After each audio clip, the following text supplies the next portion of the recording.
It's Wild and Wacky Wednesday here on Main Street Sports Today, presented by the Tennessee Orthopedic Alliance of Columbia. I'm Maurice Patton. That is Wade Neely.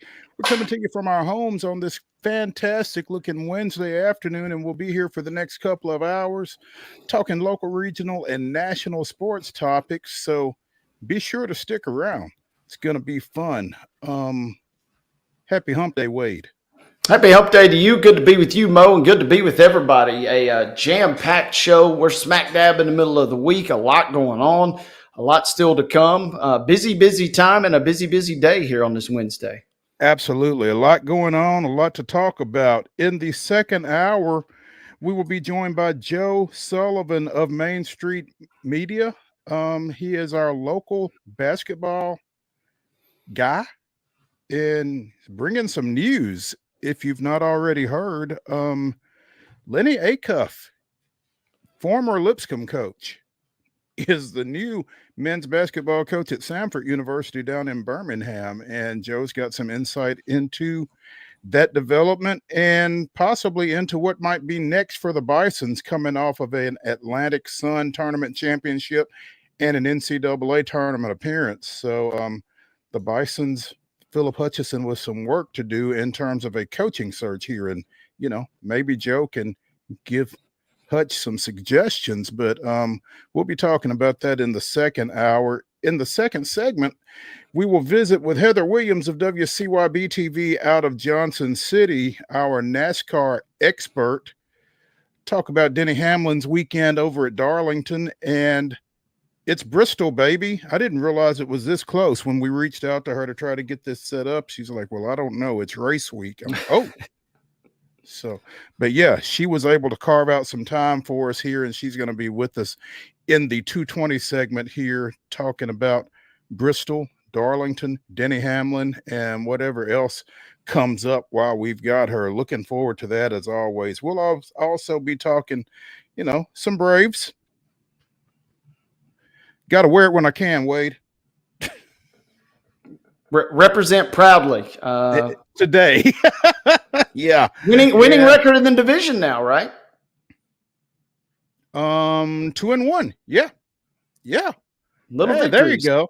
There we go. Small victories. Absolutely. We'll talk some Braves. We'll talk some Major League Baseball. Houston with a big extra inning win last night as well. Get into a little NBA, a little NFL, and it is Wild and Wacky Wednesday. We will close things out with the weirdest, wildest, and wackiest news from across the globe and Florida, though it's probably not what you think when it comes to the latter. Stick around. We'll get to all of that here over the next couple of hours, and again, looking forward to doing so. Wade, should we dive in? I say we do it, partner.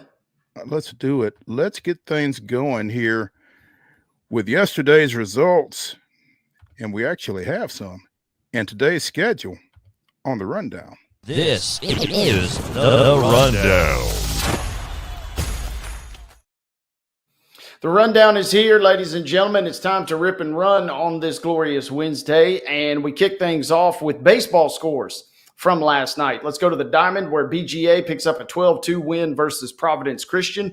Riverdale topped Blackman last night 10-2. It was Brentwood 3, Centennial 2, CPA with a 4-0 win versus Innsworth. Davidson Academy 4, Clarksville Academy 3, Lincoln County with a 9-3 victory versus Columbia last night.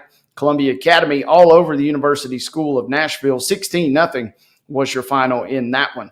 Hampshire with a 14-3 win versus Cornersville. Friendship Christian 32-0 versus Mount Juliet Christian. Man, that kind of makes that CA game pale in comparison. And there was another game last night in East Tennessee, I think. It was like 36-34. Did I read that right? A softball score. I did not see that. We'll dig further here down the rabbit hole. But yes, that was the final last night, 32-0. Friendship Christian, not so friendly versus Mount Juliet Christian last night. Other scores: 7-0 was the final as Hendersonville knocks off Gallatin. It was Greenbrier 6, Macon County 4. Hampshire with a 9-4 victory over Cornersville. Independence tops Franklin 8-6. Clarksville picks up a 4-1 win versus MBA. Marshall County blanks Giles County 4-0. Creekwood with an 11-3 win versus Montgomery Central. Eagleville 17, Moore County 5. Coming down the stretch here was Battle Creek with a 9-0 win versus Mount Pleasant. Murfreesboro Central Magnet, 1-run victory, 4-3 over Franklin County. Good Pasture with a 10-0 win versus Nashville Christian. Summit 3, Nolensville 1. White House 4, Portland 3. It was Ravenwood 10-0 versus Page. Richland 10 runs to the good versus Santa Fe. 11-1 was your final there. 5-2 in favor of Siegel, who topped Rockvale last night. It was Lebanon 10, Smyrna 3. Spring Hill with an 8-7 win versus Coffee County. Rossview picks up a 7-1 win versus Station Camp. Stewart's Creek 13, Laverne 6. Tullahoma, man, talk about a great ball game. 1-0 was your score last night. Tullahoma defeats Lawrence County again, 1-0. It was Webb's 14-4 over Middle Tennessee Christian. And capping your baseball scores from last night, it was Dixon County 11, West Creek 0. In softball action on Tuesday night, Cascade with a 7-4 win over Riverdale. It was Eagleville blanking Forest 9-0. Mount Juliet defeated Gallatin 21-3. Greenbrier 6, White House 1. Smyrna with a 12-1 win over Lebanon. Lewis County defeated Battle Creek 17-1. Summertown with an 8-1 win over Mount Pleasant. It was Giles County 7, Murfreesboro Central 1. Columbia Academy 14, Providence Christian 1. Blackman with a 14-11 win over Siegel. Columbia Central 17, Spring Hill 2. Stewart's Creek with a 13-1 win over Cookville. And Zion Christian defeated Christian Community 15-0. On the pitch, boys soccer action. Siegel with a 3-0 win over Gallatin. It was Laverne 4, Riverdale 3. Murfreesboro Central defeats Lawrence County 3-1. Lebanon defeats Smyrna 3-1. Webb School blanks Middle Tennessee Christian 9-0. Cookville and Oakland play to a scoreless draw. Franklin Road Academy with a 4-0 win over Providence Christian. Stewart's Creek defeats Wilson Central 6-1. In Major League Baseball action on Tuesday, as we mentioned and will mention again, Houston goes out to the West Coast, picks up a 2-1 victory over Seattle in 12 innings. Braves will continue a homestand, but open a home series against Philadelphia, pick up a 7-5 victory. On the ice, the Nashville Predators down visiting, well, the visiting New York Islanders. There are two teams in New York. Picking up a 7-6 overtime victory over the Islanders there. In the association, it's Memphis 124, Charlotte 100. Painful victory for the Grizzlies. We'll talk more about that later in the show. And the Sounds open their series at First Horizon Park against visiting Memphis with an 8-0 victory. Bonus score before we get into more action here. I promised you guys, if you were at this game, props to you last night. York Institute defeats Rockwood 35-34. The full box score not available just yet, but that is a real bona fide softball score, 35-34. Make of that what you will. And props to those that were out there. Hopefully it was at least sunny for most of that yesterday. Crazy I imagine game. it was sunny for all of that because not for all.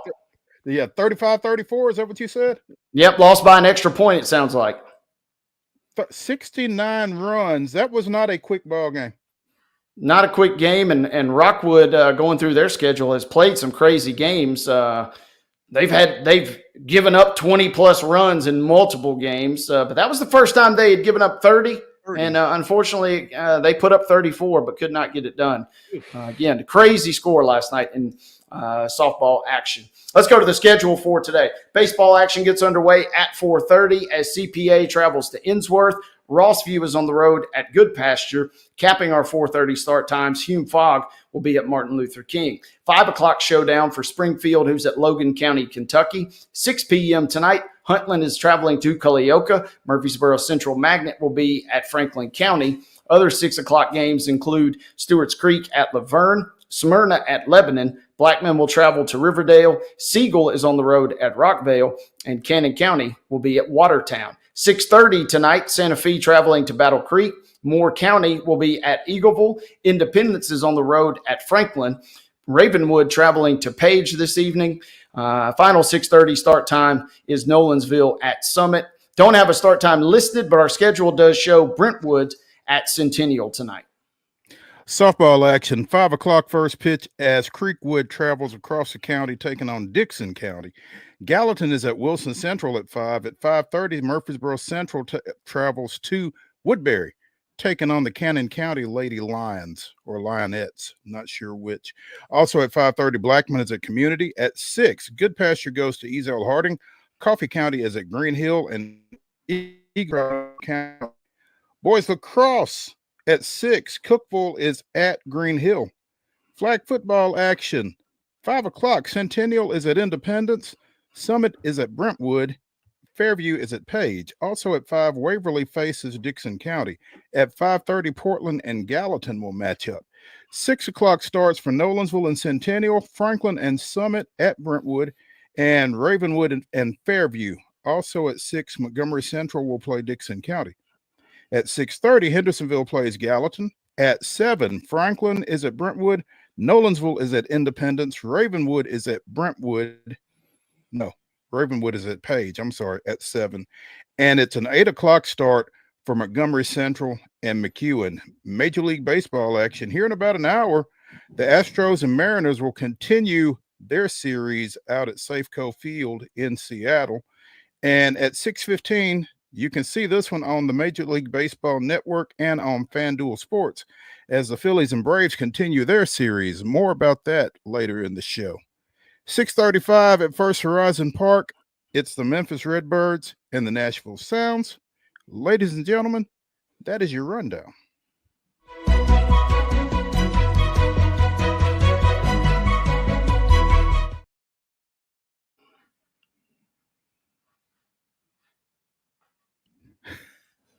Your top story brought to you, as always, by the fine folks at Piggly Wiggly in Neely's Mill in Columbia. Be sure and check out their delicious daily deli lunch options available from 11 a.m. until 6 p.m. Also, their hand-cut meats and everything is cost plus 10% at the cash register. Piggly Wiggly, Neely's Mill, Columbia. The Nashville Predators went into overtime last night, but just barely. Fedor Zvechkov scored less than 2 minutes into overtime, 156, as the Predators came back from a 2-goal third period deficit to knock off the Islanders 7-6. In doing so, the Preds snapped a 6-game skid. So take your wins where they come when you've had a season like the Predators have had. That's a little bit of a gut check there. I mean, again, down 6-4 late in the third, and to come back and win 7-6 in OT, that means something, right, Wade? Yeah, it means a couple things. Number one, it means your ping pong odds got a little longer last night. Moneypuck.com has them at 11.5. But on a lighter note, you do send fans, give them a little something, make them feel, a little warm and fuzzy. I was driving through downtown last night. I didn't see any. This is the first time I've noticed this all season. I didn't see a single visiting piece of apparel. I saw, some folks that were clearly decked out and going to the Nashville or going to Bridgestone Arena that were wearing Preds gear.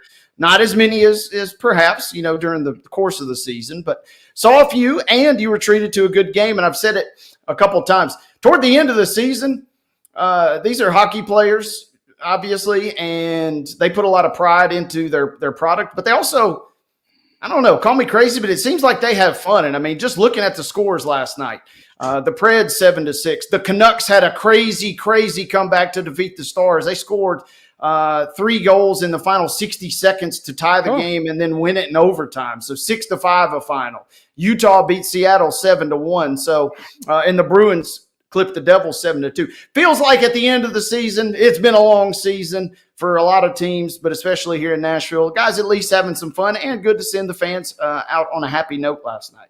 Yeah, I mean, I think for those really, really diehard Predators fans, they were really not enjoying that 6-game skid at all. And for it not to go to 7, I mean, ping pong balls be damned. That's something nice in what's not been a great season, obviously. So big win for the Preds. Stamkos with a pair of goals and a pair of assists. He was busy last night. Forsberg with a goal and an assist. Ryan O'Reilly and Michael McCarron each scored in addition to Svechkov right there with the game winner. So, take something positive into the end of the season. If you are the Preds, there's not been a whole lot of positive of late or at all. So at least that win streak can't be more than 4 to end the year. They go to Utah tomorrow night and to Vegas on Saturday, come home to finish up Monday against Utah and Wednesday against Dallas. So, again, that 6-game skid isn't hanging over them, and I think there's something to be said for that. So good for them. Still plenty to figure out over this offseason that starts a week from tomorrow for the Preds. And it continues the theme too, Mo. Now, granted, it was a pretty long shot, but the Islanders, who had just defeated the Caps on Sunday in Ovechkin's big day, the Caps are gunning for the President's Trophy, and the Islanders won that game. The Islanders still have an absolute tiny heartbeat in terms of playoff chances, but they have all been extinguished after last night. So you got a little bit of a spoiler factor playing too. So that was a nice feel-good moment for the Preds, which is in the midst of, has been a frustrating season to say the least. Say the least. Absolutely. Let's take a break here on Main Street Sports Today, presented by the Tennessee Orthopedic Alliance of Columbia. When we continue with Wild and Wacky Wednesday, on the other side of this break, we'll be joined by Heather Williams of WCYB-TV out of Johnson City, talking little vroom vroom. Stick around.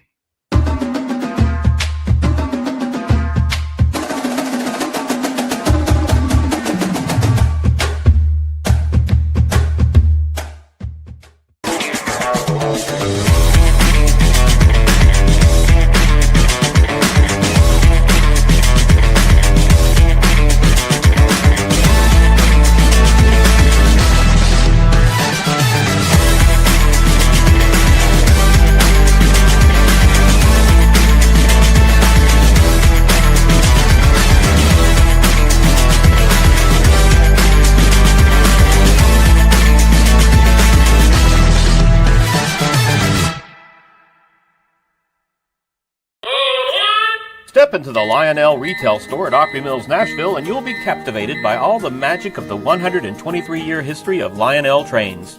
Whether you're already a train enthusiast or just getting started, Lionel will energize your love for trains. NASCAR fan? Come check out your local Lionel station to learn all there is to know about model trains and die-cast NASCAR collectibles.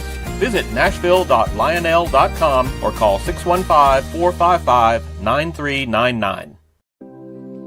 Custom Stone Handler supplies over 600 distributors and suppliers with quality stone products. Along with River Stone, we produce and distribute over 100 building, landscape, and other bulk products. Our goal is to provide quality products, service, and partnerships to ensure our customers' success. We firmly believe that the measure of any person or company is how they treat other people and customers. Give them a call at 931-490-4990 or visit CustomStonehandlers.com.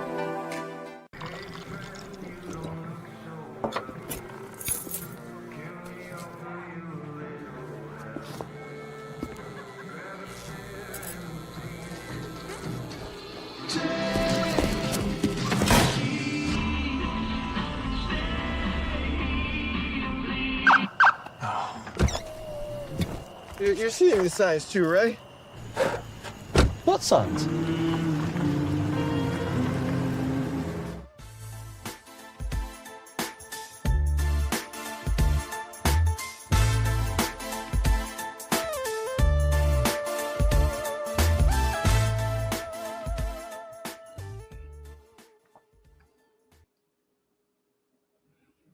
Groove, they're bringing you back to Wild and Wacky Wednesday here on Main Street Sports Today, presented by the Tennessee Orthopedic Alliance of Columbia.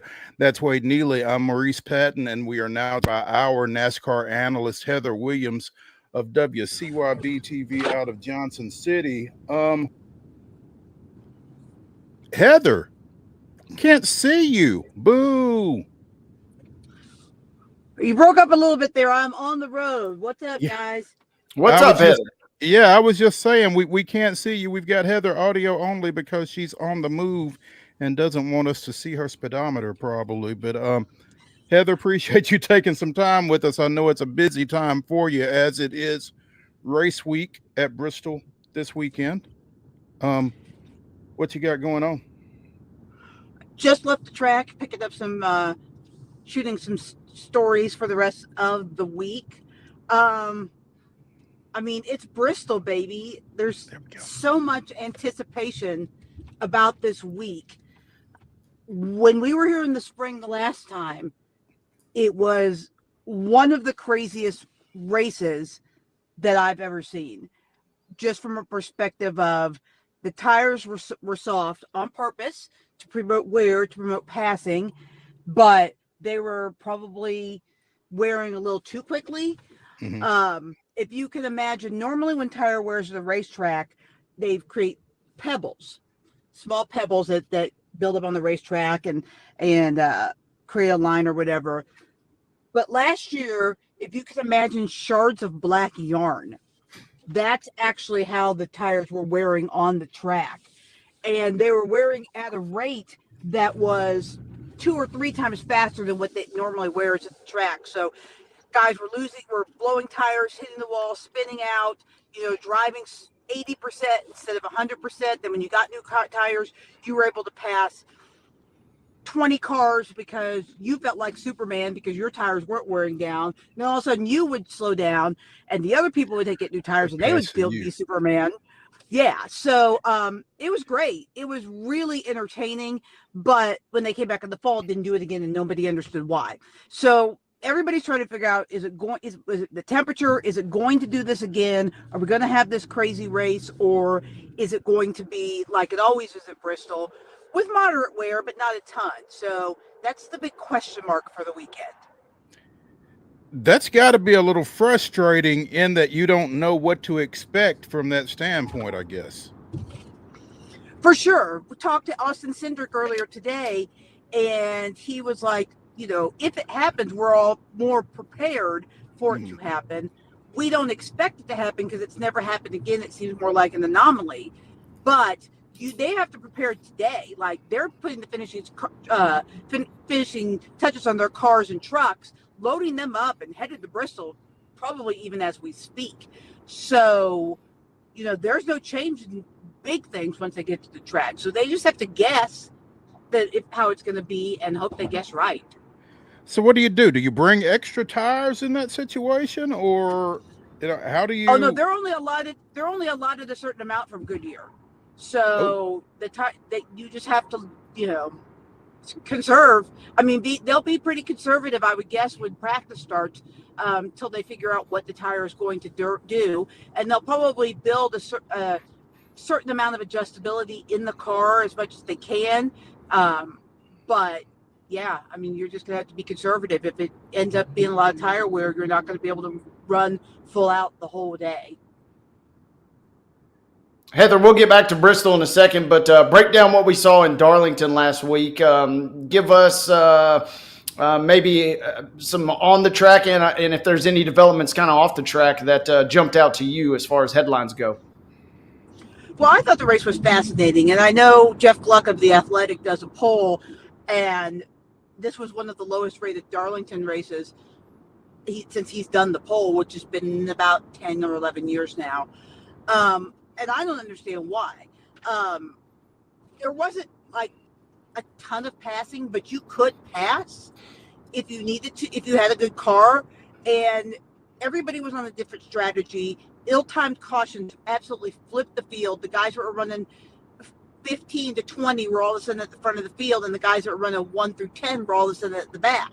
And it made it really interesting. Some of the guys were able to make their way back through traffic. Some of them, once they got into dirty air, their cars couldn't perform. So it made for really, really interesting race to figure out, because like I had to step away from the television for a few minutes. And when I came back, I was like, well, what the heck happened to Bubba? Like, he was up in the top 5, and all of a sudden he was 20th. And it was because one of those ill-timed cautions for his strategy that he was on came and flipped the field. So I think that having to deal with that strategy and stuff makes it really interesting and fun to see who can actually overcome that. but apparently fans don't like that as much because it did not perform well as far as what the majority of the fans thought of the weekend. Speaking of the fans, we talked a lot about Throwback Weekend on our segment, last week. But how did Throwback Weekend go in your mind? As far as I guess that would fall under off the track endeavors. I mean, I thought it was great. Fans loved it. It was really interesting to see how many of the drivers don't like it, which is interesting. How many of the drivers think that it's run its course. Chase Elliott was the big person out there saying that he kind of feels like he's over it. To me, that's a little bit of wet blanket. Like it, don't like it, but I love it, so don't rain on my parade. But I thought there were some great cars. The 2-car of Austin Cindric celebrating Dale Earnhardt was just spot on. It was beautiful. And then the 4-car in the Xfinity Series celebrating Morgan McClure Racing out of Abingdon was also just beautiful. So, I mean, and the fans seemed to like it. Similar polls that were done on X asking the fans how they felt about Throwback Weekend, most fans still like it. And I think it's a great opportunity to teach fans, especially younger fans, about drivers they don't know about. I think I said this last week, but I think it's phenomenal, and I personally hope it never goes away. There's always going to be paint schemes. And you would think that as long as the fans like it, then you'd like to think anyway that means something to somebody. You would like to think. I don't know. I really don't understand like what. I mean, everybody has different opinions, right? Somebody thinks blue is the greatest color in the world. Somebody thinks red is the greatest color in the world. But I personally don't understand how you could not like Throwback Weekend. Looking at all those paint schemes is just amazing to me. But I like history, and a lot of people don't like history. It's not interesting to them. So, just don't rain. Like I said earlier, just don't rain on my parade. Denny Hamlin finds winner's circle for the second straight week. The old man still got it. We've seen one three-time winner this season, transitioning back to Bristol, I guess. What do you think of Denny's chances on the short track this weekend? I mean, he won here a year ago. He's won 2 in a row. The fall race a season and a half ago, and then last spring, and then Kyle Larson won this last fall. But he is the second. He's got the second most wins of any active driver at Bristol. So I'd say I think he's the number 2 betting favorite behind Larson at Bristol this weekend. I would say there's a great chance that he could three-peat like his teammate did. And isn't it interesting how last year, at the end of last year, Joe Gibbs Racing, everybody was like, what's wrong with them because they didn't win the second half of the season? Nobody's asking that question now. We've run 9 races, and I think Joe Gibbs Racing's won 5 of them. That's pretty dominant for one team, I would think. Yeah, they are. They've figured out whatever was ailing them at the end of last year, and really, it's only been 2 drivers. There's still plenty of room for improvement. I think Chase Briscoe still finding his footing a little bit in the Toyotas. When I talked to him maybe about a month ago at the Charlotte tire test, he was talking about how he kind of underestimated how much difference there was between driving a Ford and driving a Toyota, and just what the differences were and the setups and the operation just across the board. So I think he's still trying to find his footing. He's got speed at time, but there's certainly plenty of room before he hits his ceiling. And then Ty Gibbs has had the worst. Well, he's had a combination of not great cars and bad luck to start the season. So there's plenty of room for improvement for him as well. That's a tough combination right there. Yeah, no, it's been a rough year. It's been a really rough year for Ty Gibbs, and it's really interesting, and I think it just goes to show how difficult the jump is from Xfinity to Cup, right? Because Ty Gibbs went straight from he was racing super late models, and he went into the ARCA series, and then he went after running 2 ARCA races, went into an Xfinity car and won. Like, that jump was nothing to him. And he won Rookie of the Year, even though he wasn't running full time.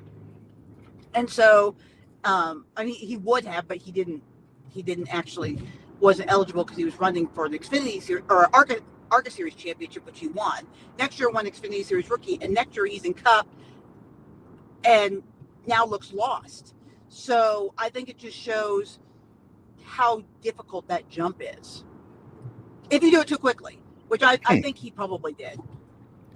Meanwhile, as you mentioned, Joe Gibbs Racing, Denny Hamlin won his 56th under that banner, tying Kyle Busch for the most of any Joe Gibbs Racing driver at the top of that list. So nice little he put a few feathers in his cap this weekend. He also moved past Rusty Wallace, I guess, into 11th by himself all time for most Cup Series victories. So just a lot of milestones fell for Denny with that second straight win, sounds like. Yeah, and only 4 wins away from tying Kevin Harvick for 10th all time in wins. And what's fascinating to me about Denny Hamlin is what his place in the sport is going to be, because he has 56 wins. He'll probably get to 60, I would think, or close to it before it's all said and done. But he doesn't have a championship. He has a fistful of wins in the top races in the sport: Daytona 500, Bristol Night Race, the Southern 500. Like he's won the biggies, and he's got far more wins than the guy. He's got 16, I think, more wins than the guy who was always considered the greatest driver not to win a championship, which was Mark Martin. So Denny surpassed him by quite a bit now in the win column. So when it's all said and done, if he doesn't win a championship, and it's much harder now in this format because it's performing one race kind of format. Mm-hmm. You know, what is his place in the history books? Where does Denny rank among the all-time great drivers? That's one, that's not a question I'm going to try to answer, but two, that's a very fascinating scenario that you throw out there, to have that much success and not win a championship. Is that a case of it not being how many, but where? Or there's a lot, it sounds like, that has kind of worked against him over the course of his career for that to be the case. Well, there's been a little bit of bad luck, especially early in his career. He probably should have won at least one championship when they were running the championship race at Homestead, and had bad luck. But that's the thing about this format, right? You can get to the championship 4, which Denny has gotten to many times, but then you basically have to win the final race of the year or be the highest finisher of the 4 remaining. Only one time, I think Ryan Blaney a couple years ago was the only one of this format that didn't win the race. Ross won the race, Blaney finished second and won the championship. But that's much different than performing over the course of a season, as so many of the other champions have gotten their championships from, especially the ones that have won as many races as Denny. You know, when you're that consistent, a full season championship format favors you. Now, that being said, people keep track of the full season format, like who would have been the champion, and I don't think that Denny would have had a championship anyway under the old format. Sure. But it is a fascinating scenario of where does he fall? Who you know, I would think he's a full first ballot Hall of Famer just based on his other numbers, but is he on the same level as Kevin Harvick if they end up tied with wins? The only difference is the championship, and Denny Hamlin has far more Daytona 500 wins. I think Harvick has 1, Denny has 3. You know, so you start comparing those things, and it's a really interesting question. It really is, and you know, it sounds kind of like the question that you ask about, you know, quarterbacks and other sports individual athletes, from the standpoint that, you know, does a championship kind of validate them? I mean, the races and the wins are the wins, whether he actually wins a championship or not. Are they not? Yeah, thankfully I don't really have to worry about that with my quarterback, but I get what you're saying. Sorry, had to throw that in there. No, you're not. Well played. Yeah, absolutely. Absolutely it was. I walked right into that one. No, but it is a similar debate for sure. Heather Williams of WCYB-TV out of Johnson City joining us here on Main Street Sports today as we ponder NASCAR from a lot of different angles. If not Denny, who, Heather, this weekend? Well, like I said, Kyle Larson is the betting favorite, I think, for this weekend. He's actually attempting all 3 races this weekend. He's going to run the Truck Series, the Xfinity Series, and the Cup Series race, which he did at Homestead a couple of weeks ago and almost won all 3. He finished, I think, 3rd in the Xfinity Series race, in a race he dominated, and won the other 2, bookend the other 2. So, and he's got a chance to do that this weekend. Only one driver has ever swept the weekend. That was Kyle Busch at Bristol. He's done it twice. So I think Kyle Larson definitely has the ability to win all 3, and definitely is one of the favorites at the Cup race. He's very good at Bristol. Also, guys, keep your eye on Christopher Bell. He's pretty good at Bristol. He hasn't won there in a Cup car, but he has won there in the Xfinity Series for sure. And I think maybe the trucks, but definitely the Xfinity Series. He does technically have a Bristol win. He won, but he was on the dirt, so that doesn't really translate to what we're doing this weekend. Mm-hmm. Kyle Busch, obviously, he's the winningest driver at Bristol of active drivers all time, but he has not won in this generation car, except for, again, he has a win on the dirt. Joey Logano is very good at Bristol. Bubba Wallace is good at Bristol, even though he doesn't have a win in the Cup car. He has one in other cars and other series at Bristol. And then you got your short track guys to look up for. I think Tennessee native Josh Berry. He was very good in the spring last year. I think he finished 4th or 5th. He qualified on the outside pole. And he's in much better equipment this year. So he's a guy that could definitely jump up and win at Bristol this weekend. You know, Heather, I in my show prep, I kind of check out NASCAR.com to sound less stupid about this sport. And they've got a headline: Jesse Love will make his Cup Series debut this weekend at the Food City 500. Tell me what the significance is of Jesse Love making his Cup Series debut this weekend. Well, he's a young and up and coming driver in the Xfinity Series. He's a Richard Childress Racing driver. He's in his 2nd year in the Xfinity Series. He was Rookie of the Year last year. He won an ARCA Series championship a couple years ago.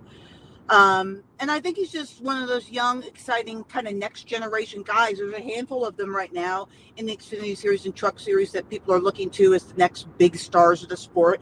And Jesse's a part of that group. It's probably Jesse Love and William Sawalich and Connor Zelich and Corey Heim are probably the big headline names that everybody's kind of watching as those next guys to break through in the Cup Series. So him getting a chance to dip his toe in the water at Bristol, a track that he told me the other day when we talked to him that he first drove around at 15 years old. So before he could drive on the streets, he was driving at Bristol. It's going to be good to see where he is in his development, to see, if he's ready to start, maybe take that leap next year or the year after into the Cup Series.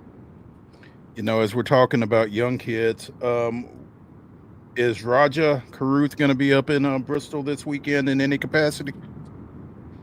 Yeah, he'll be driving his truck. He drives full time in the Truck Series, so he'll be driving his truck, his Fire Motorsports truck. I thought I was going to get a chance to talk to Raja last week, but the event fell through, which is kind of disappointing. I'm trying to think when the last time I talked to him was. I think it was at Daytona. He's been consistent in the Truck Series, but I think for Raja this year, he really needs to take the next step. He won a race last year, got into the playoffs, but he needs to be getting to the point, especially in a Spire truck, which is one of the best, if not the best trucks in the garage, where he is top 5 in points, a win or 2 every year, so that he's, ready to take that next step into the Xfinity Series. Xfinity. Okay. All right.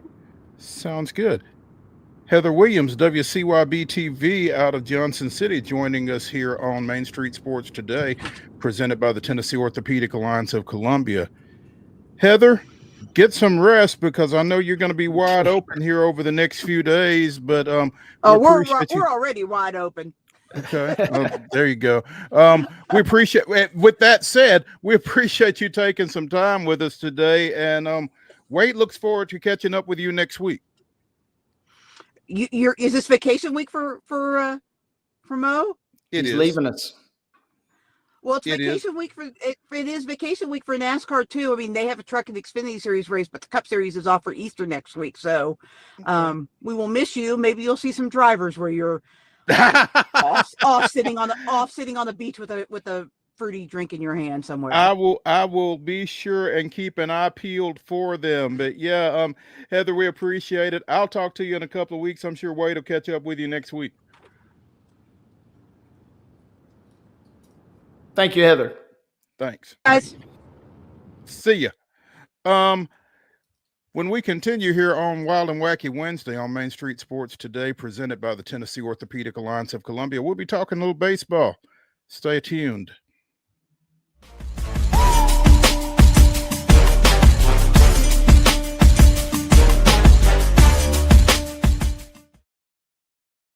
At Delta Dental of Tennessee, we know our success begins and ends with providing superior quality service, and that includes serving those who need it most.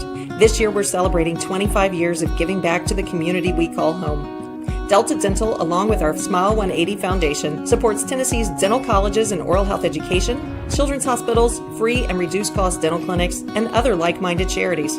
Here's to the next 25 plus years of ensuring healthy smiles.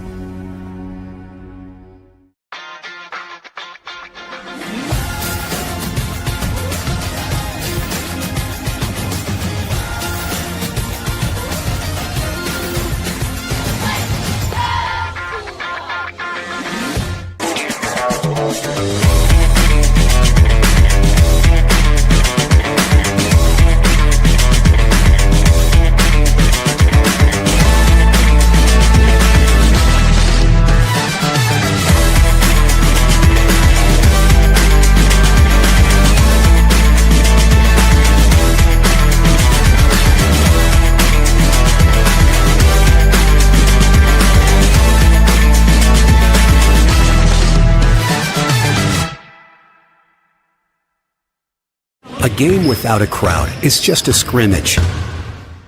A performance without an audience is just a rehearsal. Without your presence, high school sports and the performing arts aren't possible. Ensure that these essential extracurricular activities continue to enrich the lives of students in Tennessee. Purchase a ticket to your local high school's game or performance. This message presented by the TSSAA.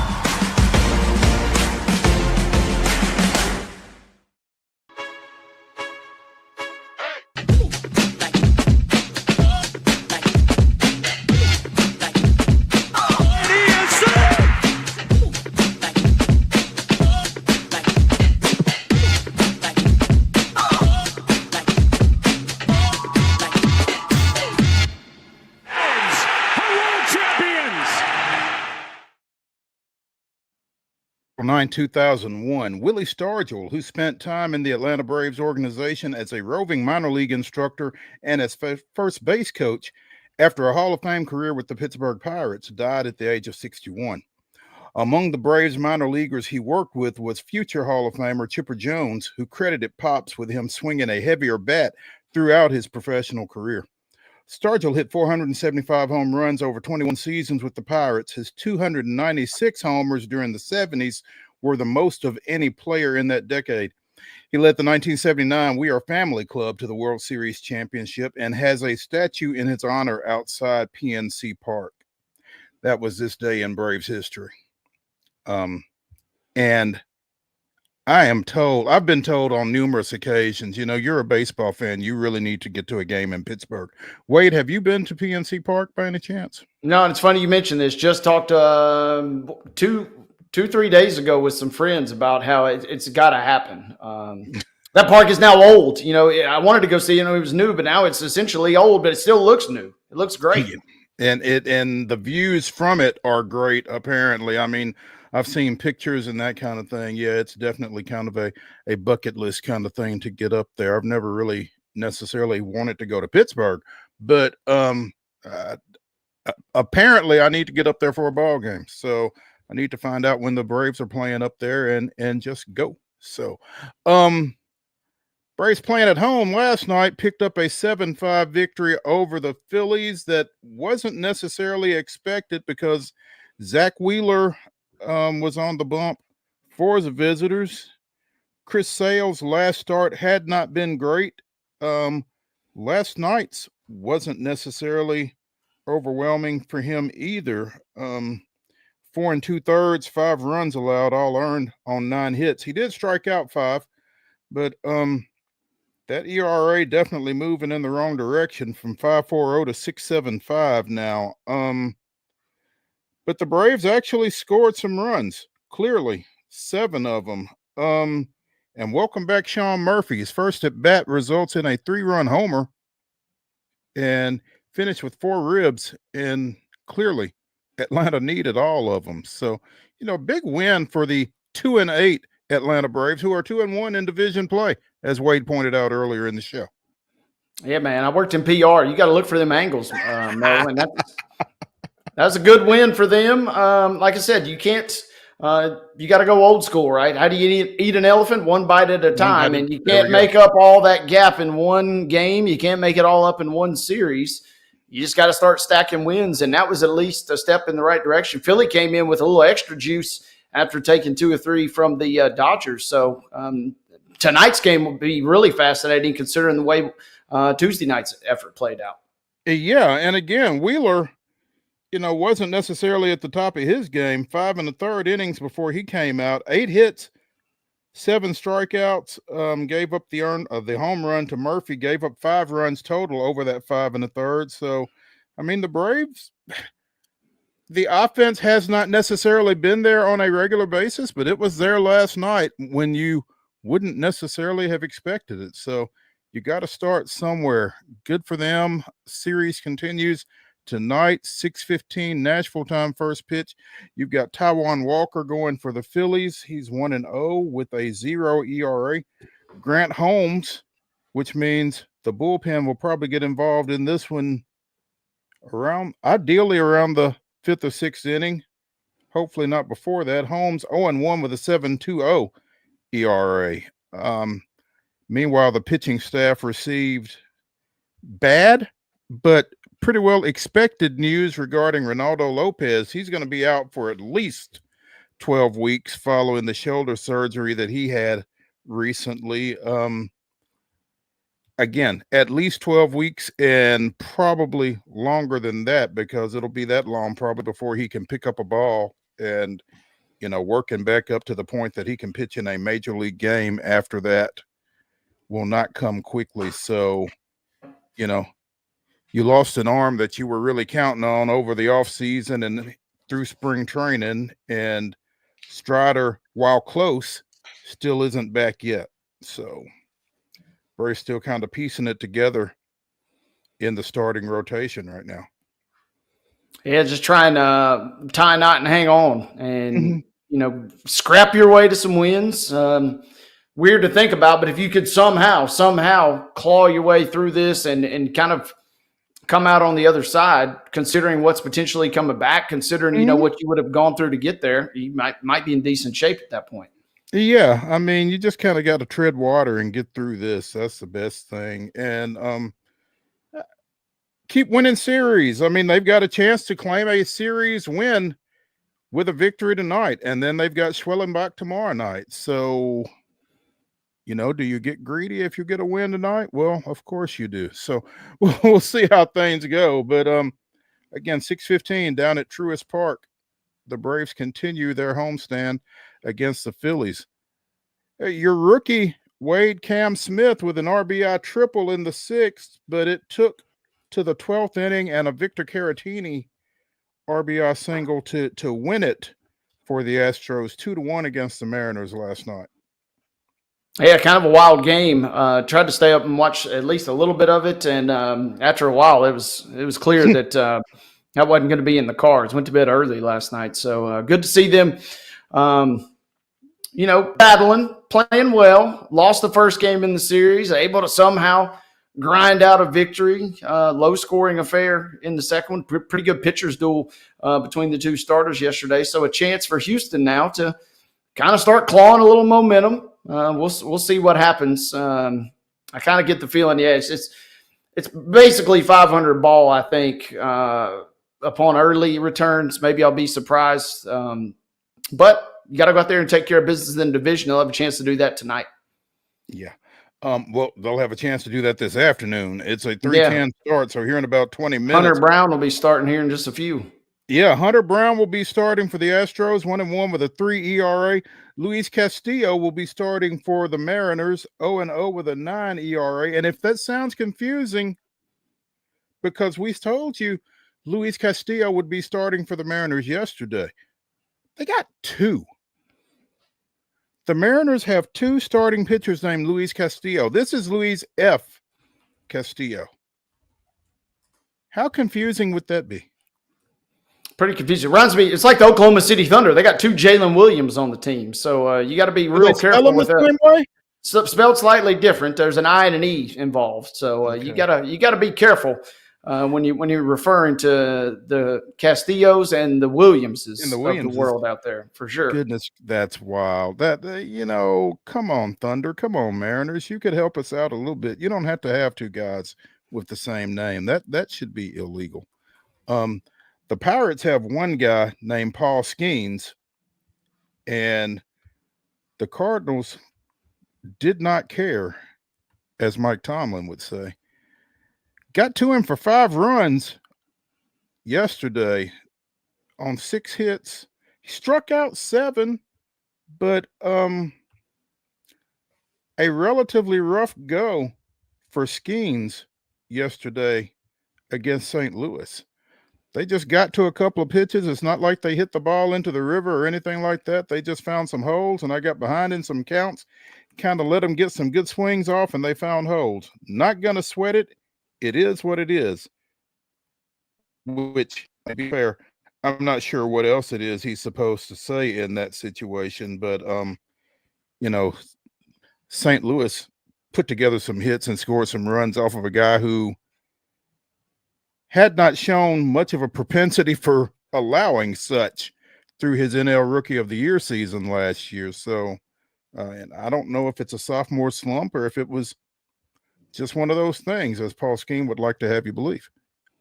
Yeah, it was interesting, right? I mean, it kind of catches you off guard. Career worst performance last night. 5 runs he allowed. That was the most in his kind of young, phenomenal career thus far. St. Louis got to him early. They got to him in the middle. A couple of runs in the 3rd, couple of runs in the 6th, and Mr. Skeens was bounced. Be interested to see how he comes back from this. He feels like the ultra competitor, right? He's going to try and throw 135 miles an hour the next time he takes the rubber. So I'll be fascinated to see how he comes back. Pittsburgh has not gotten off to a great start by any means at just 4-8. So with your guy, getting kind of bumped around right there, how do they respond? Last I saw, they were tied. I think they're in the 13th inning right now versus the Cardinals, 1-1 in the bottom of the 13th right now. So you hopefully scrape out a win today. If you end up losing to a team that, I think coming into the season, a lot of folks viewed them as either equals or maybe even Pittsburgh slightly ahead, would be a real kind of gut punch there if you drop a couple to the Cards. No doubt. Skeens had not given up 5 earned runs in a game in the minors. Maybe ever. Yeah. Yeah. Little League. Yeah, this article says not only that he had never given up 5 earned runs in one game in the minors or in college, given his absurdly high level of ability, we'll go ahead and guess he wasn't coughing up 5 runs in a high school varsity game or any level below that either. Yeah, I dare. Yeah, you wouldn't think. You would not think. So, but he had 3 innings, 3 different innings yesterday. So it's not like he was just the Pirates are not getting ready to send Paul Skeens down to AAA Indianapolis. Let's just say that. So, but speaking of sophomore slump, again, Skeens was the NL Rookie of the Year last year. The other guy who was considered for that, Jackson Merrill, who we told you last week got a big contract extension from the Padres. he's getting paid while on the injured list at this point. Apparently, has got a hamstring strain. So, went on the IL yesterday, the 10-day IL for San Diego. Backdated to Monday. So, you hate to see anybody get hurt. No doubt. And to your point about Skeens, Vegas is not buying it yet. They bumped him a little bit, but he's still your favorite for Cy Young this year with Zach Wheeler, and then your boy Schwellenbach nipping at his heels there. So Skeens gets dinged a little bit, but not a lot last night after just one blip in the radar. That's what I'm saying. This next start will be interesting because he's going to try and make amends, given how fiery he is. You might need a little extra padding in that catcher's mitt, whoever is behind the plate for the Pirates in that one. Merrill, 3 home runs, 10 ribs, hitting .378 with 7 runs scored. So the Padres will miss that production, I would think, but they have certainly been on a roll here in the early going. So we'll see how they handle that and how Jackson Merrill bounces back. The Padres leading the West, Wade, at 9-3. Giants 8-3, Dodgers 9-4. I mean, if this early start means anything, again, to your point that you've made on a couple of occasions, this NL West is going to be a lot of fun over the course of the season. Yeah, I think this will be, in terms of high-level baseball, this could be the funnest division to watch. There will certainly be some interesting races, it feels like. I'm looking at the AL Central. Seems like perpetually. The AL Central kind of reminds me of the NFC South. It's kind of so gross, you can't help but watch, but every team is seemingly in the mix. Mm-hmm. And it feels like on the other end, the elitist, if you will, is going to be more watching the NL West because, some really, really good teams thus far. I mean, Arizona is sitting in 4th place, and they're 500. So gonna be something to watch, or it could, just be an early season heater from the Padres and the Giants, and we are still talking about the Dodgers running away, but they've suddenly lost 3 in a row. That'll be, speaking of folks trying to throw at 135, that'll be interesting to keep an eye on as well. Tragic occurrence down in the Dominican Republic earlier this week. Early Tuesday night, former Astros, former Braves reliever Octavio Don't Ask, Dotel was among 58 people that were killed in a roof collapse at a nightclub in Santo Domingo. Also killed was Nelsie Cruz, the sister of longtime Major League Baseball player and former Nashville Sounds, Nelson Cruz. Again, 58 folks were killed when the roof collapsed at the Jet Set Club in Santo Domingo. Also, former utility infielder Tony Blanco, who played with the Nationals, among others, was killed. Dotel was 51. Blanco was 43. Rob Manfred, MLB commissioner, issued a statement. Major League Baseball is deeply saddened by the passings of Octavio Dotel, Tony Blanco, Nelsie Cruz, and all the victims of last night's tragedy in Santo Domingo. We send our heartfelt condolences to the families and friends of all those who have been affected and to our colleague Nelson and his entire family. The connection between baseball and the Dominican Republic runs deep, and we are thinking of all the Dominican players and fans across the game today.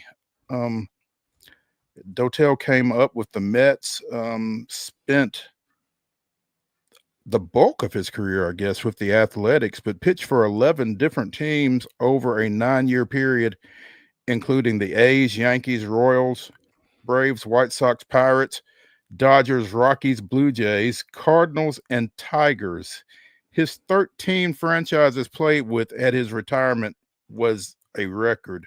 That record was later broken by Edwin Jackson, with whom he had been a teammate at one time. So, 3.10 career ERA out of the bullpen. I'm sorry, 3.10 from 2001 to 2009. Finished his career with a 3.78 ERA. and 109 saves. So, guy who pretty well got it done when he was called upon throughout his career, and obviously a tragic loss. And that's bizarre. A roof collapse. Yeah, sad news for everybody involved, obviously. But yeah, it's tough to hear from an Astros fan. Man, he was part of that epic run with Lidge kind of serving as your seventh inning guy, and then Dotel was absolutely elite in the eighth inning before you give it to Wagner.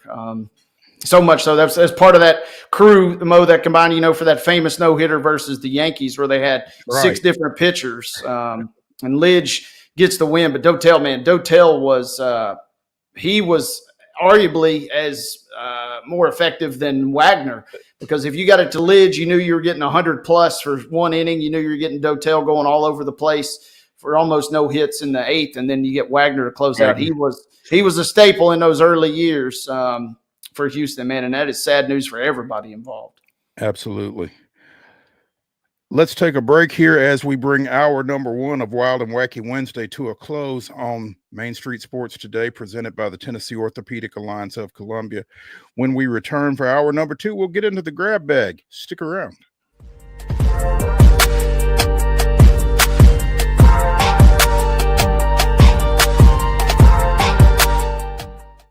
Hi, I'm Dr. Vilay Saisuka, CEO and founder of Premier Foot and Ankle Centers of Tennessee here in Murfreesboro.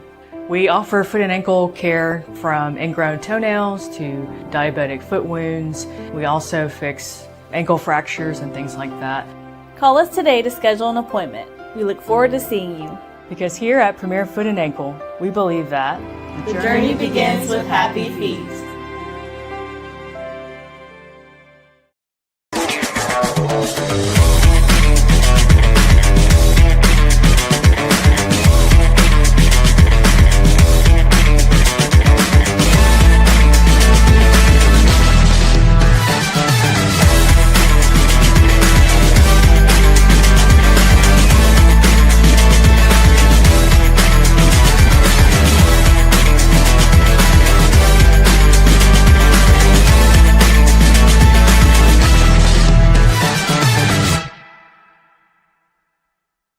Jones & Lang Sporting Goods here in Columbia has been outfitting teams, officials, and anybody else from T-ball to college for 50 plus years. Be sure and check them out at 931-388-8060 or online at jonesandlang.com. Jones & Lang Sporting Goods, the look of a winner. Zion Christian Academy, zioneagles.org or 931-388-5731. You can schedule your appointment. Go tour their campus. It is beautiful over there, and you're definitely going to want to see it. Again, it's zioneagles.org. Give them a call, 931-388-5731, and schedule your tour today. Custom Stone Handler supplies over 600 distributors and suppliers with quality stone products. Along with River Stone, we produce and distribute over 100 building, landscape, and other bulk products. Our goal is to provide quality products, service, and partnerships to ensure our customers' success. We firmly believe that the measure of any person or company is how they treat other people and customers. Give them a call at 931-490-4990 or visit CustomStonehandlers.com. Piggly Wiggly, located in Neely's Mill Shopping Center, is Columbia's locally owned and operated Cost Plus 10 grocery store dedicated to serving the community with low prices and smiling faces. Piggly Wiggly offers fresh, hand-cut meats daily, as well as daily hot plate lunches from their deli counter. You're certain to see smiling faces and a helping hand when you're here at Piggly Wiggly. Come by and check out our fresh produce, high-quality meats, and more. Down home, down the street, we'll see you at the Pig.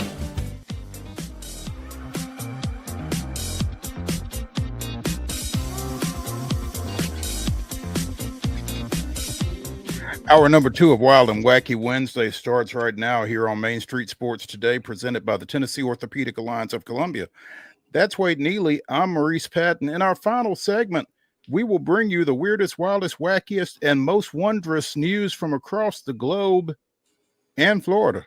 Stick around for that. In our next segment, we will be joined by Joe Sullivan of Main Street Media, talking a little college hoops and a big college coaching change. Stick around for that as well. Right now, though, let's get into the grab bag, and let's start in the NBA where the Lakers were in last night's matchup with Western Conference leader Oklahoma City until they weren't. And a big part of weren't was when Luka Doncic got ejected.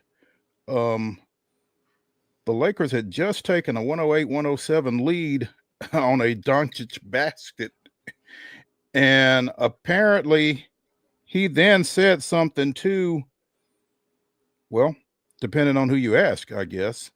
He either said something to a fan sitting on the edge of the court, or he said something to JT Orr, one of the officials who had already teed Luka up earlier and hit him again, thus bringing about his ejection.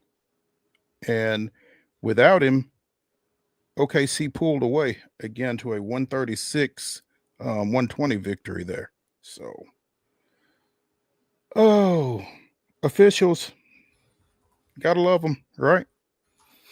Yeah, and unless you're Luka, obviously, and this is bear with me. But this if you're a Lakers fan, this maybe is kind of what you want to see. We like Luka like this. We love when he pops off at the refs. He's got that nasty streak in him, and so if you're a Lakers fan, the only real way you could kind of feel good about this is like, okay, he's actually caring, he's actually buying in.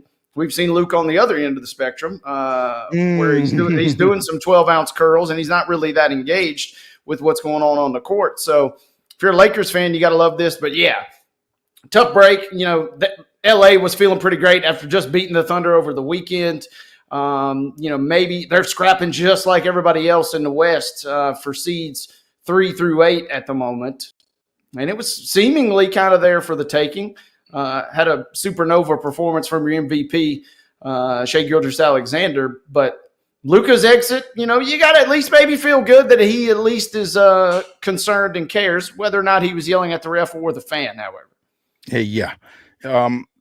That kind of contributes to an interesting situation in the West that we'll get to here in just a second. But we mentioned during the rundown, Memphis with a 124-100 win over the Hornets last night, said it was a painful victory. Jalen Wells, who had been in the Rookie of the Year conversation, may still be in the Rookie of the Year conversation, went up for a breakaway dunk just before halftime in that game,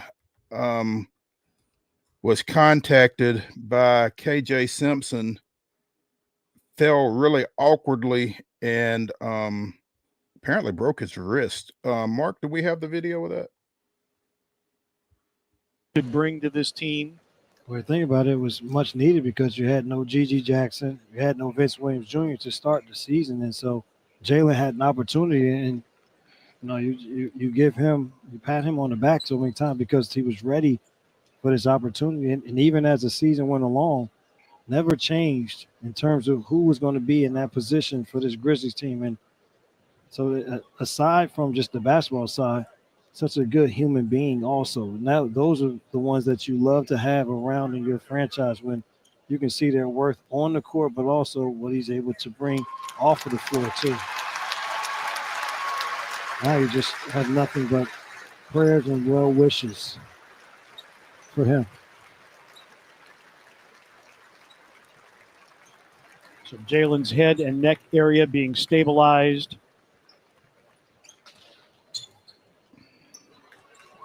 This is could bring to this team. Well, the thing about it was so. Mark, do we not have the actual play? Let me look. Sorry. I thought I saw that somewhere. Maybe it wasn't on this, obviously, but yeah, there is reference to him being undercut. I don't know if that was necessarily the case. That might be a little overstatement, but turns out his head and neck were fine, but he did break his wrist. He is going to be out the rest of the season, obviously, with that. And again, as we've said on numerous occasions on this show, you hate to see anybody get hurt. That's just a tough way to go. But Memphis gets the win. LA falls, and you have got a four-way tie from 4th to 7th in the Western Conference. And the Clippers, the Nuggets, who we talked about a little yesterday, the Warriors, and Memphis are all at 47 and 32. And it looks like Memphis is going to be the odd team out in that situation and falling into that play-in that was that dreaded play-in, I guess.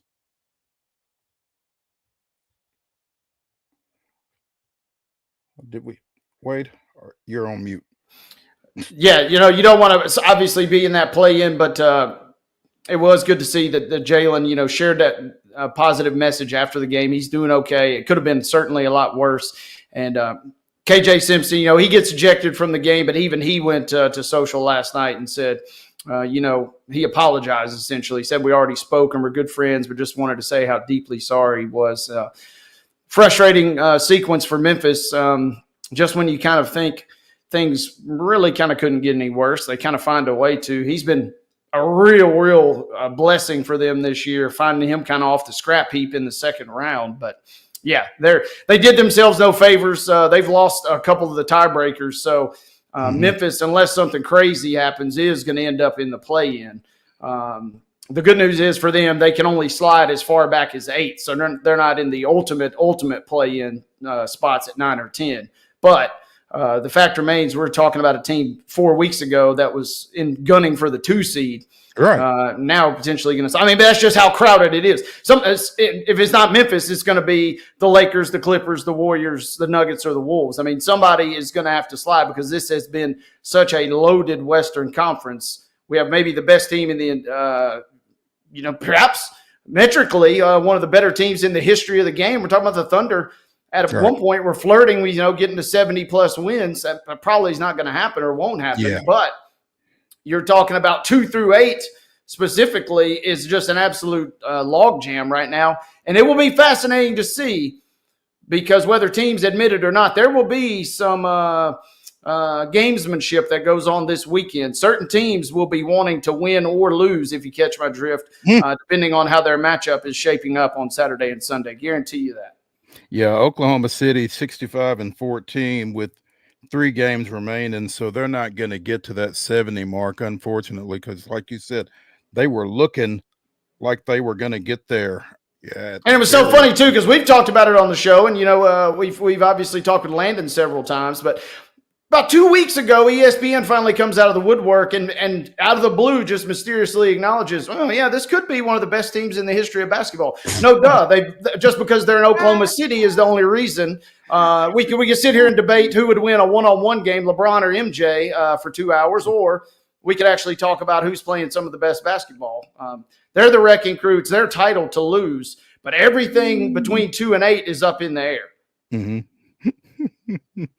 Wait with a little ESPN rant there. Take a ticket. They weren't the only ones. Everybody else was doing it too. And we were only catering a little bit because we love Landon and we wanted to give him props. Love Landon.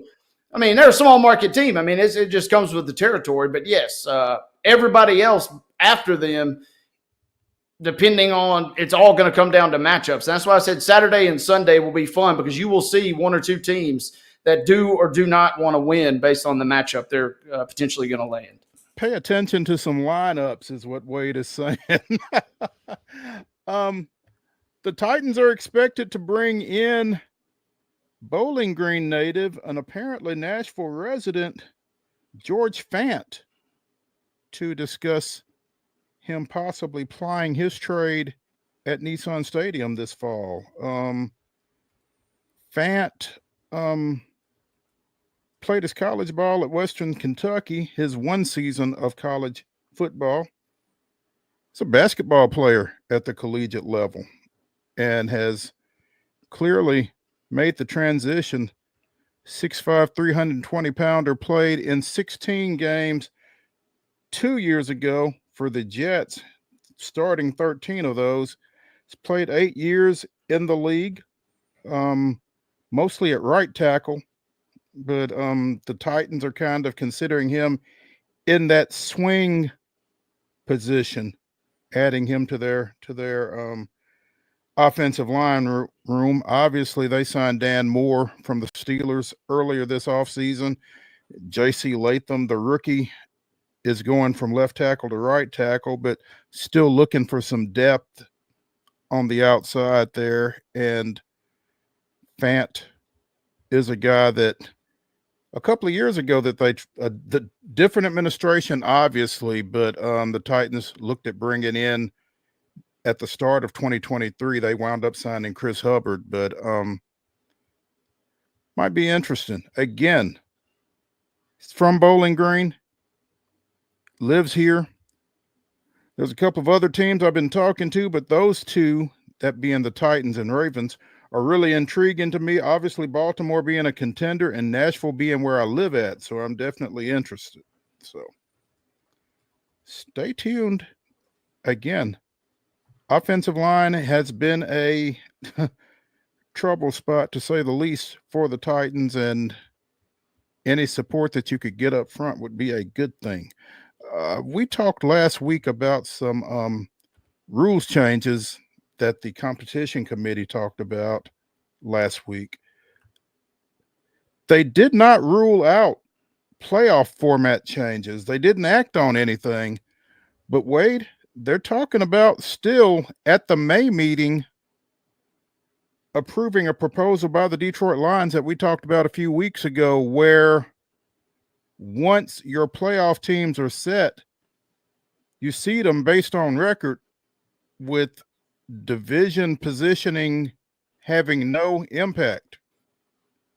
In other words, if you are 14-3 and second in your division, you would not be seeded fifth, as the Minnesota Vikings were last year. Yeah, it's fun. It's fun to think about and look at. I'm still torn. I don't know if they're going to go forward with this or not, just because it feels like they do put such an emphasis on the value of winning your division, really more than almost any other sport. Maybe baseball, I guess, right up there with it. But NBA divisions are just laughable. No one really truly cares. And in hockey, there is a little bit of a tie-in, but not quite as much. For whatever reason, though, the NFL still likes this. And you also wonder if we didn't have, beast mode going nuclear against the Saints a couple of years ago, if that might have potentially happened sooner, because we do see, every now and again, there's a team that comes in with an 8-8 record, or 8-7, or 8-9 record now, and makes a little bit of a run in one game at least. So who knows? We saw the Texans knock out the Chargers, right, last year.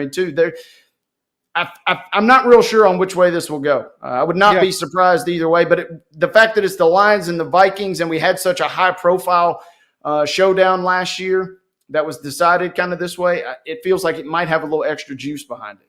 Well, it also seems to have a little extra juice because apparently Goodell wants it. If you want to peel back the layers, it's in theory going to lead to bigger games, which will in theory lead to bigger ratings, which in theory leads to bigger money. And there you go. There you go. Apparently there are three possibilities.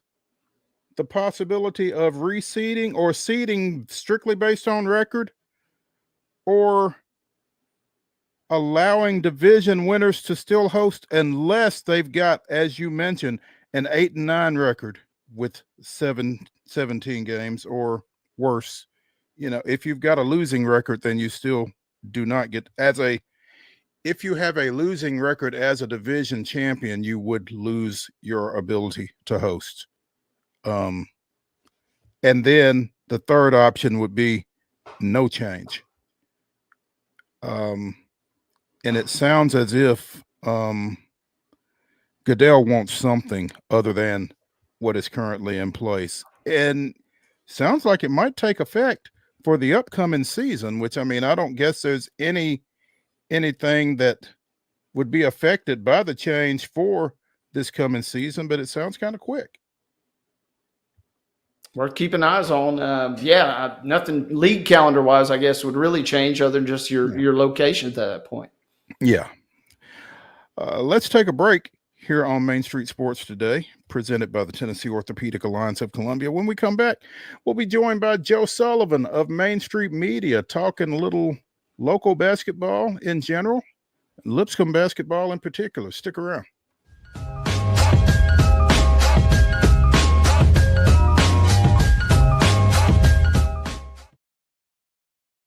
Hi, I'm Riley, a certified physician associate here at Premier Foot and Ankle Centers of Tennessee. We have a couple locations, Murfreesboro, McMinnville, as well as Franklin.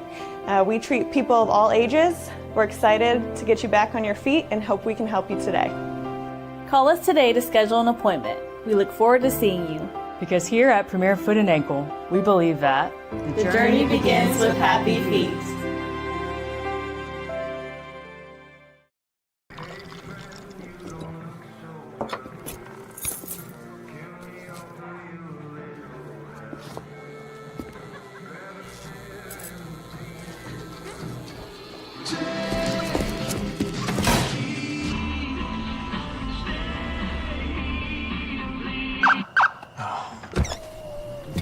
You're seeing the signs too, right?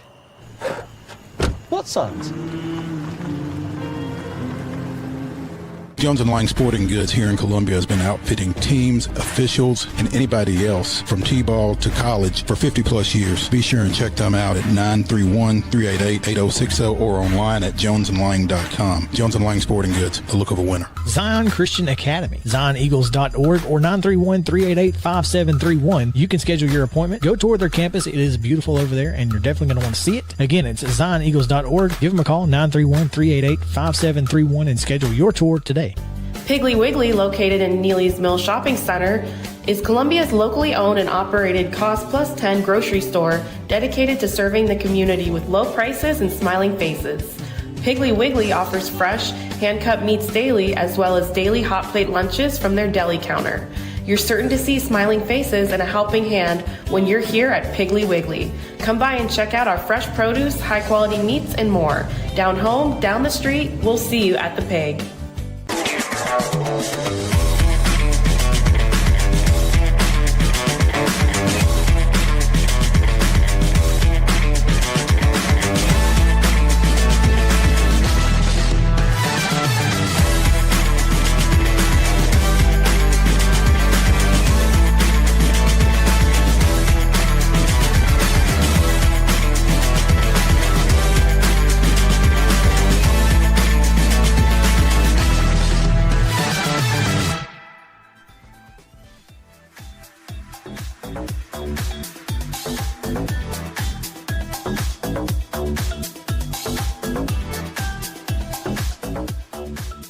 Wild and Wacky Wednesday continues here on Main Street Sports Today, presented by the Tennessee Orthopedic Alliance of Columbia. That's Wade Neely. I'm Maurice Patton. In our final segment, we will be bringing you the weirdest, wildest, and wackiest news from across the globe. But right now, we are joined by Joe Sullivan of Main Street Media with some sad news for Lipscomb fans. Lenny Acuff, who won 110 games in 6 seasons with the Bisons, led them to an NCAA tournament appearance this past month, has succeeded Bucky McMillan as Samford's head coach. Joe, good afternoon. This doesn't qualify as wild and wacky, this transaction? Based on some of the reaction that I've seen on X, probably not. I mean, I was kind of amazed at just how well received this hire seems to have been. Again, had a lot of success at Lipscomb, had a ton of success at Division II Alabama Huntsville before he took over at Lipscomb, and just sounds really well respected in the Alabama area, and with good reason, clearly. So, yeah, he's a great coach. Feels like a great hire for Samford. He's a great coach. I mean, the only thing that makes it surprising is his age, because when you're in your 60s, it's you don't usually move up. Usually you stay where you're at. So, and he's gotten 2 opportunities, moving first out of Huntsville to Lipscomb and now Lipscomb to Samford. And this for those that don't know, this is a step up. Sanford's in the Southern Conference, which is a level above the Atlantic Sun that Lipscomb plays in, and there is some NIL money involved, I think, from Sanford in the Birmingham area. Mm-hmm. Excuse me. So it's a great move for Lenny. Now, just I did notice when Bucky McMillan took the Texas A&M job from Sanford after having quite a few years in Sanford. I mean, 5 years ago, I was speaking to our colleague Chris Yao earlier today, and he mentioned that 5 years ago, Bucky McMillan was coaching high school basketball in Birmingham, and now he's a coach in the SEC. So, boy, talk about a elevator going up. But as soon as he took the job at Texas A&M, and if you're devoted to the website verbalcommits.com, like Wade and I are, you look right in a row. It goes across the screen horizontally. And there it is, like the Samson Bulldog, the Sanford Bulldog, the Sanford, like 5 guys right in a row transferring out from Sanford. So it is a rebuild of, I guess, I don't know, maybe similar to what he faced at Lipscomb when he replaced Casey Alexander. But he was going to have to rebuild his roster at Lipscomb anyway with all those veteran starters.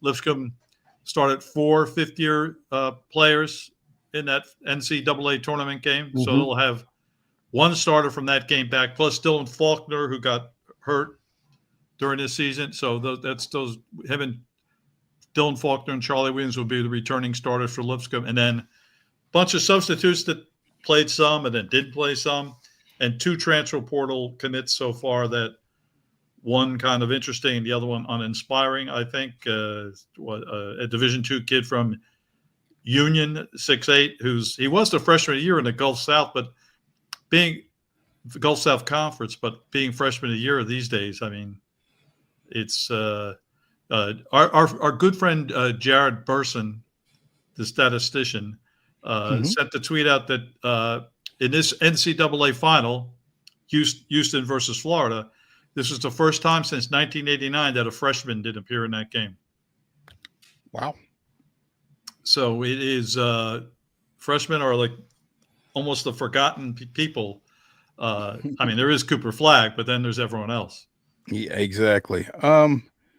Joe, again, this is kind of a return to where Coach Acuff has had a lot of success, 400-plus victories over 22 seasons at Alabama Huntsville. So obviously a very well-known commodity south of the border, and he's done nothing to detract from that in his run at Lipscomb. So they feel really good about this move. I wonder if some of those guys from Sanford that have gotten into the transfer portal with Bucky McMillan's departure, if they will be getting some phone calls from Lenny, and if maybe they reconsider. Well, I think it's a possibility, and they probably should if they're sensible, because let's lay this out honestly. If you played for Sanford last year, I don't think you're playing for Texas A&M. I mean, Texas A&M playing in the SEC, it's a whole different game. I'm stating the obvious there, but I think Bucky's going to need better players than he had at Sanford if he's going to compete for championships in the SEC. Interestingly, a Sanford player transferred to Belmont this week, Isaiah West, a guard who started at Vanderbilt. 2 seasons ago, he played at Vanderbilt. Even started 9 games. He's from Good Pasture, right? That's correct. That's right. Okay. He had a great career at Good Pasture. He started 9 games for Vanderbilt as a freshman. And then with Jerry Stackhouse leaving, he left for Sanford. That's Bucky McMillan at Sanford plays everybody. So, he had his some of his minutes, but he didn't. His statistics are really kind of not that great. I mean, they're not a lot of them. So we'll see. He comes to Belmont, Isaiah West, as a potential person to replace Carter Witt as a lead guard for them. Although I think he's viewed more as a combo guard than an actual legitimate point guard, even though I think he was that in high school at Good Pasture. You would know better than I would on that, Mo. not real. I know he was a guard. I don't know if he was a combo guy or if he was strictly a point guard. Did not see a whole lot of good pasture, but yeah, that's interesting move to see him coming back to town. So that's great for on its face. That's great for Casey and Belmont because Yes, those rosters are always in flux, obviously. So be keeping an eye on that. Joe, what are your thoughts as far as a direction for Lipscomb at this point? so this is all very preliminary and just from me. So I guess I can pretend it's meaningful. But I do think there are some logical candidates here. And you start with Tyler Murray, who was Lenny's associate head coach. And he was with him all 6 years at Lipscomb. If they people at Lipscomb think we're happy with what Lenny did, certainly you could turn to the guy one seat over and just give him the job. Wouldn't that be sensible? So I think you'd have to put him as one of the leading candidates for that.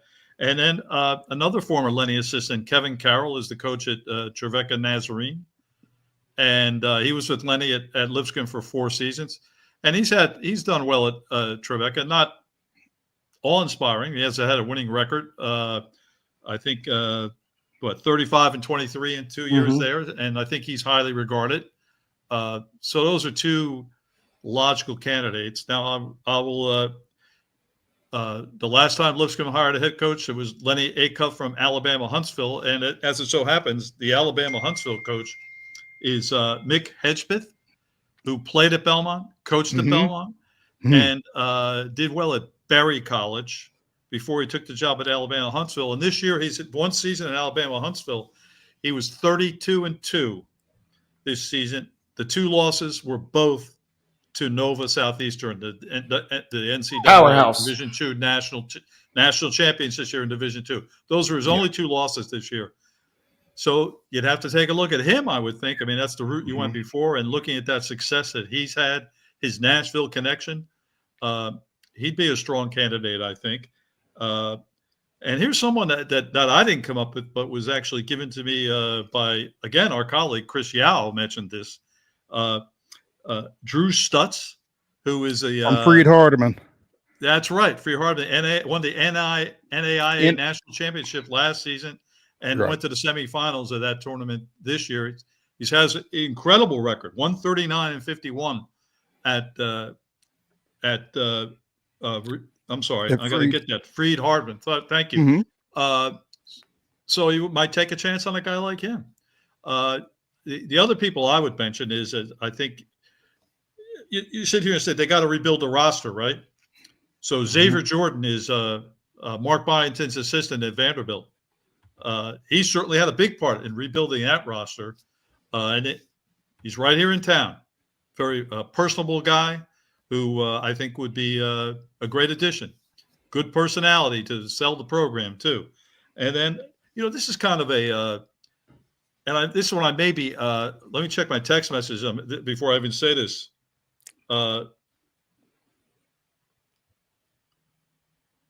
So I will mention this one after looking at my text messages. Come on. Working some news, huh? Come on. No. So this is kind of out of the blue, but what about Penny Collins? Because here's why I mentioned Penny Collins, is that I think he does a terrific job. Again, a great personality, someone who can sell your program. He's at Tennessee State, seems to be doing fine there. He hasn't won any championships. But I think the situation at Tennessee State is dire in terms of a budget. The Tennessean and other media has written about what they do with their band, which is, of course, is the that's Penny right there. There he is. Penny's calling you saying either, hey, thanks for the mention, or hey, cut that out. One or the other. Yeah. No. Penny watches the show. No, he doesn't want to comment about any of this. He doesn't want to comment at all about it. And so the marching band at Tennessee State is really almost the face of the university. I guess we could talk about all the Olympians they've had in terms of sports. There's no almost to it, Joe. And their budget was cut back this year in terms of travel. There's been problems with the band director in terms of I think there's the money that was spent. So if they're going to put the squeeze on the aristocrat of bands, I mean, I think you have to wonder what they do with basketball programs. And so if I was Penny, given the budget situation, I mean, this might be a nice way out. He knows you can win at Lipscomb. It was just done. So that's me. I guess I'm campaigning for Penny. Unfortunately, Joe, it is a move that would make a lot of sense under the circumstances that you just laid out. Yeah. So if you're Mickey Allen, the athletics director at Tennessee State, under the circumstances, you got to be concerned. And Penny's a local kid. Played his ball at Belmont. Obviously familiar with the area. It makes a lot of sense, particularly, again, given the situation on campus at TSU. So stay tuned. But it sounds like to me, Joe, that what you're saying is Lipscomb's going to have some pretty attractive options. I think so. And look, Philip Hutchison could look at this list and just laugh at me. So he's too nice to do that. Yeah, he is a very nice man. He would say, Joe, nice try. Yeah. But actually, some of these candidates do make sense. I mean, he has to look at the former assistants, especially Tyler Murray sitting on the bench. I mean, that he has to talk to him. I mean, that's my question, Joe, is what direction do you think Lipscomb is either prepared to go, whether it's you laid out kind of 3 or 4 different paths, right? Mm-hmm. Which one are they prepared to go, whether that's financially or commitment wise, or what do you think they're going to go with in your mind? Yeah, I think often people go with in hiring people they're familiar with, people they can trust. And that's why the first thought is always with someone like Tyler Murray. Philip knows him, knows what he's capable of. And if he thinks he is capable of being a head coach and the next head coach of Lipscomb, certainly seems like it's a no-brainer to just keep the guy one office over, one seat over from the bench. That will be These fascinating. Days, coaches all stand up, don't they? Yeah.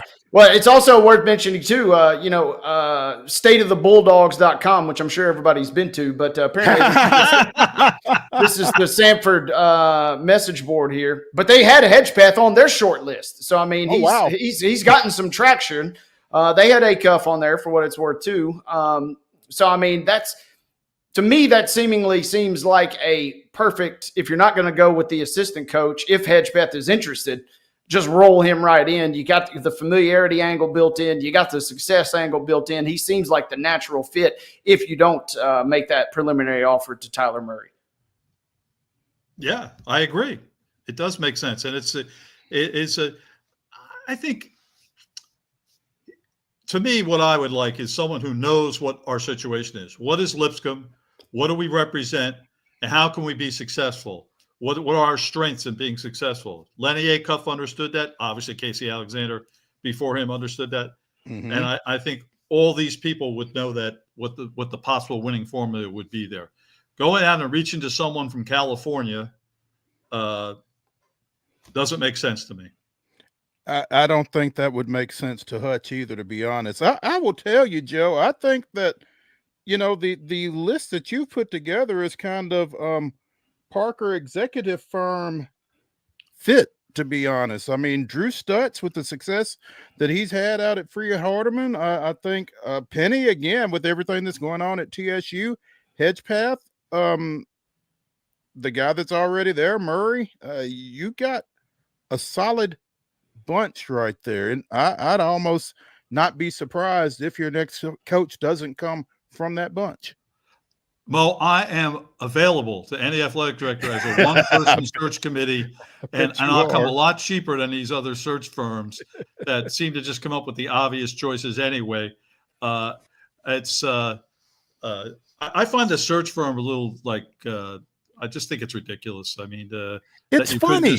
And I haven't talked to Philip yet, and we've missed each other here. And one of the we have a story up at Main Street Nashville on on Lenny leaving Lipscomb, but we're going to be adding to it, I hope, after I talk to Philip. Just I want to know how he's going about the search. We're going to make that part of the story too. It's I don't expect him to like confirm or deny names, but I want to know what he's looking for and how he's going about it. And I'll also offer my services to him if he wants it. For him, gratis, Philip, gratis. I don't no charge for Lipscomb. And ask him if he is using. Ask him if he's using a search firm. I mean, I am. That is on my list of questions. Absolutely. It's hey. Often I get in these discussions just with friends when coaching jobs open, and I pretend I obviously exaggerate my how much I know, but it's Joe Jones of Yale. I've been trying to get him I want people to hire him, and he just seems to stay at Yale. I just one of my favorite coaches, by the way. If he comes to Lipscomb, that would be a good choice. But it might be tough to get a guy out of Yale, though. Yeah. Yes. Yeah, right. Absolutely. Joe, real quick, did Sanford get the best hire they possibly could in your mind? Well, I think we all three of us here have a lot of respect for Lenny Acuff, and I think it's an unusual choice because usually you're looking for the young, up-and-coming coach, just like Texas A&M hiring Bucky McMillan. So it's unusual to sort of go for the veteran coach, but I'll tell you what, they're going to score points. They're going to be fun to watch, and they'll win games because he always does. Yeah, so I like the choice. I'm surprised by it just because I'm shying. It's ageist, I guess, on my part. I shouldn't be speaking badly of my own people, old ones, but it surprised me for that reason. But I have no doubt that he will win games there, and people will like to watch the team play offense because the Lipscomb teams were just always fantastic to watch. When they had the ball, and they're good defensively too, but offense was the attraction. In the time I've been watching Lenny's teams, it doesn't matter who's in the lineup, and it changed over the years. They're going to put up 80, 85, it seems, without a doubt. When they didn't, they sometimes result in losses, but that guy can coach offense. I'm with you. I think it's a pretty good fit. Just kind of surprised you would potentially have thought the younger up-and-coming route, but something to be said for the track record that guy's got, especially in that state for doing it for so long. Mm-hmm. Yeah, without a doubt. Joe Sullivan of Main Street Media joining us here on Main Street Sports today. Joe, in addition to Lenny leaving Lipscomb, we've got a landing spot for Jacob Ognosovich. Oh yeah, we do, right? Yeah, talk a little bit about that. So I had heard that he was really wanted to play in the Big Ten, and Big Ten schools were interested in him. So then he ends up at Washington, which is it's tough for us to consider that Big Ten. At least it is for me. I don't know about you guys. Yeah, very far away from. He's from Wisconsin, and he played here in Nashville, and he played at Valparaiso too. It is, but look, he's going to get to play there. Danny Sprinkle was the coach there. He came from Utah State, where he had 1 year of success there, and then he got the parlayed that into the job at Washington. Not so successful this year. They finished at the bottom of the Big Ten. So he's brought in 3 guys already. I think 7 players have left in the transfer portal from Washington. 3 are coming in, including Jacob. So I would think Jacob is plug and play, and for Washington and in the Big Ten, and hopefully he'll have a nice big season there.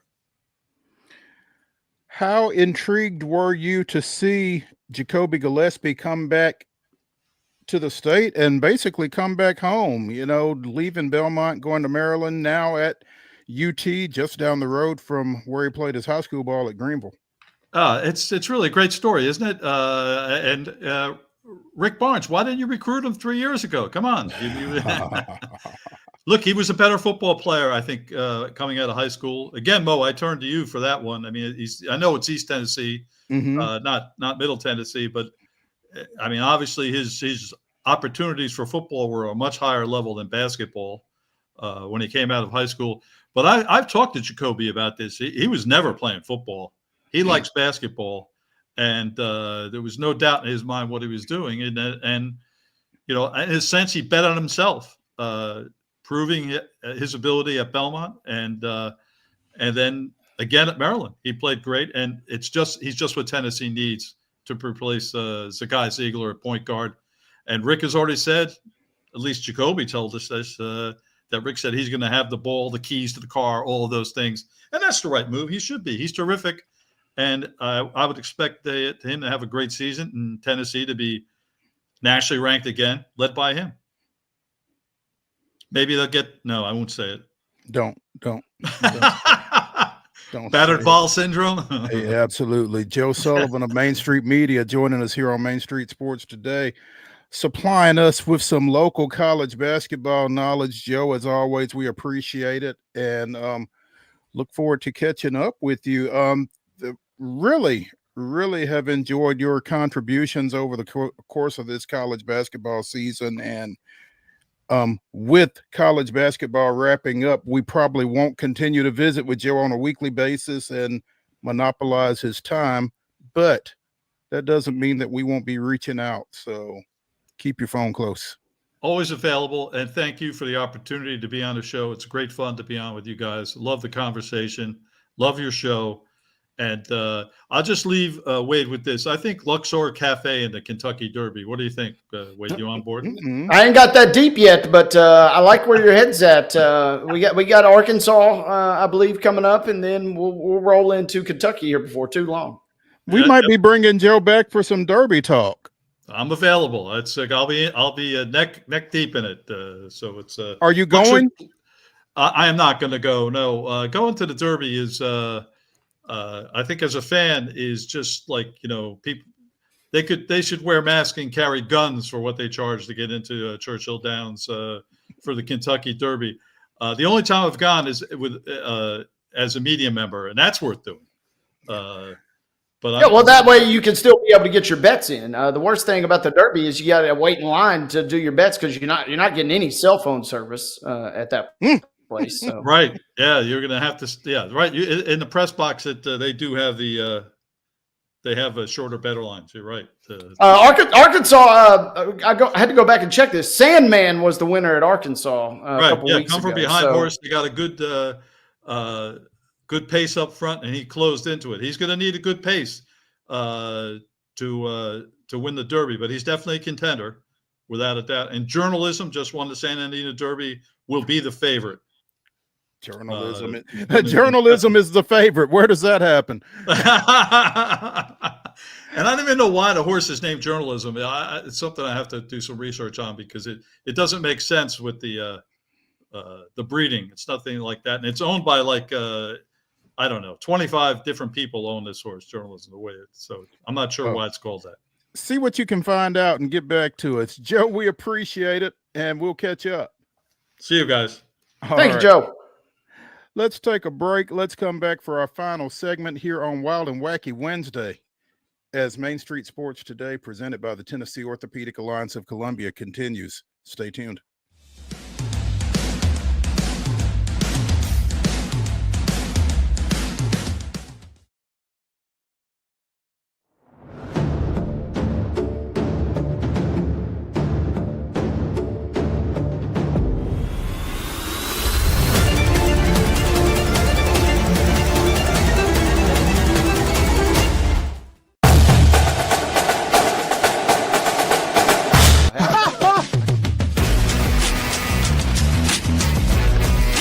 Hey, let's go Stros.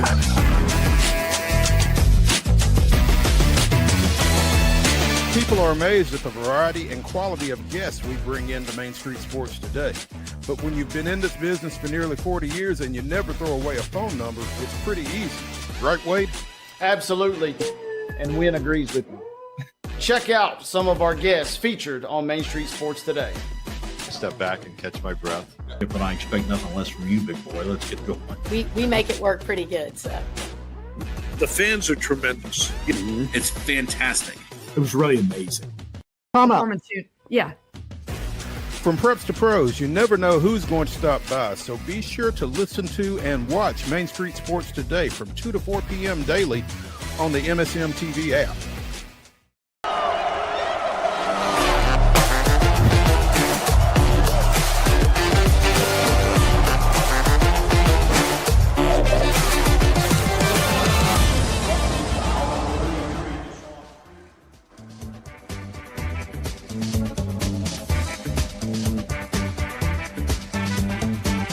It's the final segment of Wild and Wacky Wednesday here on Main Street Sports Today, presented by the Tennessee Orthopedic Alliance of Columbia. That means it's time for Wild and Wacky Wednesday, as Wade and I bring you the weirdest, wildest, and wackiest news from across the globe. And let's start with some English soccer. Wade, take it away. Yeah, you speaking my language, man. We just got Joe off. We should have got him to stick around for this. But yeah. All right. We go to England, where there is an American connection. Apparently, Mo, if you ever look around the room and you're like, I'm not supposed to be here right now, kind of like Chris Farley on Black Sheep. I mean, it's kind of what the real life version happened. Evan Johnston, who's a 21-year-old tourist from Arizona, he apparently got on the wrong boat. He signed up thinking he was going on this nice tour of all the London landmarks and all the London famous and iconic sites. He actually got on a party boat joined by 150 fans of a not first, not third, but a fifth division soccer team, the South End soccer team. And they were on the boat going to their match, which is, again, the fifth tier of English soccer. So he gets on this boat and he realized something was up. But, hey, the drinks were flowing. The chants were fun. Well, it turns out he had a blast at the game. And now he's a fan of the team whose nickname is the Shrimpers. He's a South End fan till he dies, all because he got on the wrong boat. I don't know if he was drinking before and just got on, but he didn't check his ticket. And he ends up on this party boat. Be like rolling on the General Jackson to Nissan Stadium, thinking you were going to go on a sights and sounds tour of downtown Nashville. Instead, you end up at a NFL game. This is about the closest parallel I could give you guys, because this guy thought he was going to go see Big Ben in Parliament, and instead he's watching Fifth Division soccer. Epic story. Just having a blast. Fifth says he's a fan for life now. Goodness. Well, that fandom's going to get challenged, didn't it, Wade? I mean, how easy or how hard is it to keep up on this side of the water with fifth tier soccer?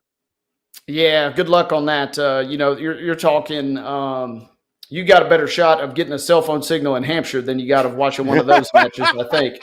You're probably going to be watching somebody's Facebook Live from the crowd to keep up with it. The refresh button on ESPN will probably be your best bet as far as if you want to keep tabs on North End. But props on enjoying it, props on having fun, having a good time, making the best of a bad situation. That's what life is all about, is just making the best of bad situations. And so I loved every bit of this story. Wade did mean what he said about Hampshire, but we love the folks in Hampshire. It's just you can't get any phone calls in or out of there. So, yeah. You got a better chance of watching one of their games than you do of watching one of these fifth division soccer matches, unless they're playing, in the FA Cup, which, considering where they're at, does not seem likely. But worth keeping tabs on as next year rolls around here soon. That's pretty wild and wacky. College baseball. North Carolina starting pitcher Aiden Hall thought he was throwing a no-hitter to close the Tar Heel series against Boston College a few weeks ago. 6 2/3. Facing the final guy that would have been the complete game no-hitter because it was a run rule contest. The final ball that was put in play hits a base runner between first and second base. By rule, that base runner is out. The hitter is credited with a hit, and that's your ball game. So Aiden Hall throws 6 2/3 no-hit innings, gets credited with a one-hitter, not a no-hitter. So fast forward about a week and a half, and North Carolina is playing a midweek contest against Gardner-Webb, and they get a combined no-hitter from Folger Boaz, Olin Johnson, and Cameron Seagraves to run rule Gardner-Webb 11-1 and pick up the combined no-hitter after losing one in a really obscure manner.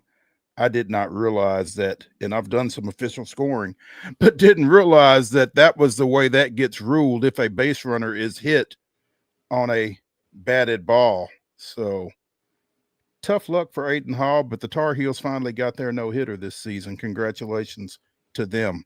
That's some craziness. Wade, you've done some scoring in your previous life. Were you aware of that? I try and remove all those from my memory, but the good news like is those junior college locations. The good news is they have.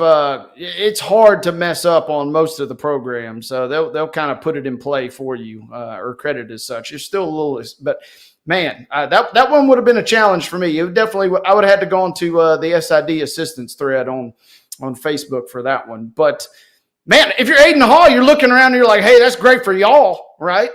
I'm glad y'all got the no-hitter. Must be nice. First one this century for the program. Yeah, that's all well and good. Well, I'm still sitting here with my one-hitter. That's what I'm thinking, awful. right? That's tough. I struck out 10, and I got a one-hitter. Congrats. You guys go celebrate the no-no. And they gave up a run. Yeah. Because somebody threw a wild pitch after giving up a couple of walks. But yeah, that's unfortunate for Aiden for sure. We told you that Florida would be included in this segment, but it's probably not the way you would have expected. The Dunedin Blue Jays of the Florida State League Class A baseball set a minor league record by drawing 22 walks in a 19-5 win over the Jupiter Hammerheads last night. The Hammerheads are the Class A Florida State affiliate of the Miami Marlins, and I'm not sure what major league prospects any of those 7 pitchers have after, again, combining to issue 22 walks. There were 32 walks total in the game, which means Dunedin's pitchers issued 10. We talked about the long softball game earlier in this show. This one had to be a pretty long night for Dunedin and Jupiter as well. Yeah. Who's it? Walt Disney once said the best way to get started is to quit talking and start walking. Well, there you go. Man. 7 walks with the bases loaded by Jupiter's pitchers. That had to be painful to watch. I wonder if anybody has gotten released or is getting released as a result of that performance. But yeah, that's a tough night. Props to the hitters for patience, or maybe it was just, hey, don't swing. They can't throw it. They can't hit the broadside of a barn type situation. You just go up there, bat on the shoulders, and just you're almost just better off taking issuing intentional walks at that point. 6 of Jupiter's 7 pitchers gave up at least 3 walks. They also hit 4 batters. You've heard the phrase effectively wild. I don't cover in that. So, yeah, well, it'll be interesting to see how tonight's game goes between Jupiter and Dunedin. That's going to do it for Wild and Wacky Wednesday here on Main Street Sports Today, presented by the Tennessee Orthopedic Alliance of Columbia. Come back tomorrow. We'll be talking about torpedo bats with Travis Copley of Old Hickory Bats. See you then.